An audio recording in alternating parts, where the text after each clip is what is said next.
with Elena Ivaldi at the Olympic Training Center here in Colorado Springs. Just thoughts about having this opportunity to come and train with great athletes, great coaches and things. Yeah, it's super cool. We get to come out here and learn a lot of different perspectives on wrestling and different styles, and you get to train with a lot of girls who are super high level, and like even some of the senior girls are in here, and you're constantly learning and taking in information. So it's just super cool to be here.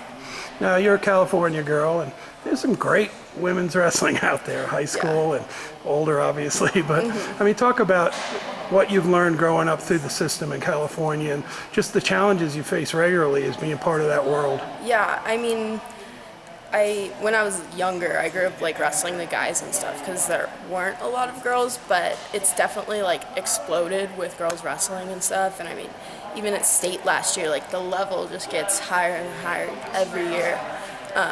This year I'm not doing folk style, but because I decided to just focus on freestyle, like I'm going to Sweden and stuff.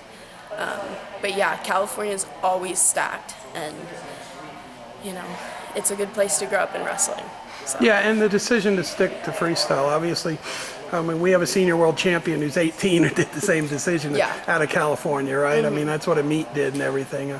Are you getting some good guidance on that? Have you talked to a lot of people about, I mean, that's not a small decision, right? Yeah, no, it's a tough decision because a lot of people don't agree with it, and a lot of people voice that to you.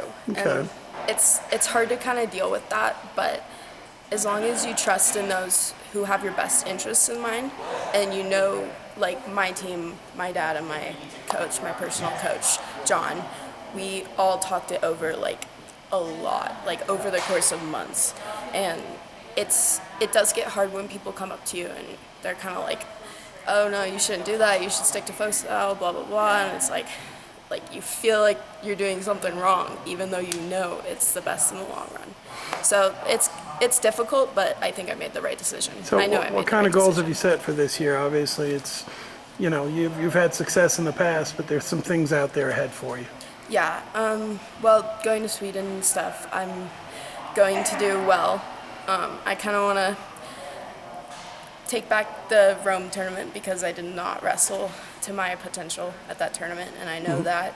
And there's some things we had to go through during that, so I kind of want to just take that back at Sweden and really go show what I can do.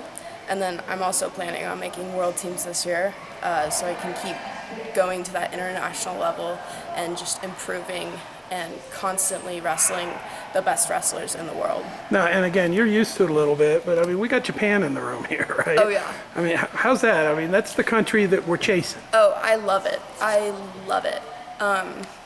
We make it a habit to constantly learn from all types of cultures.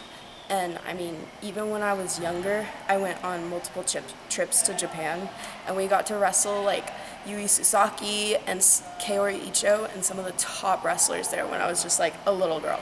And their culture is entirely different, and it's super cool to learn from them and their techniques and their styles. But yeah, we have some big plans ahead.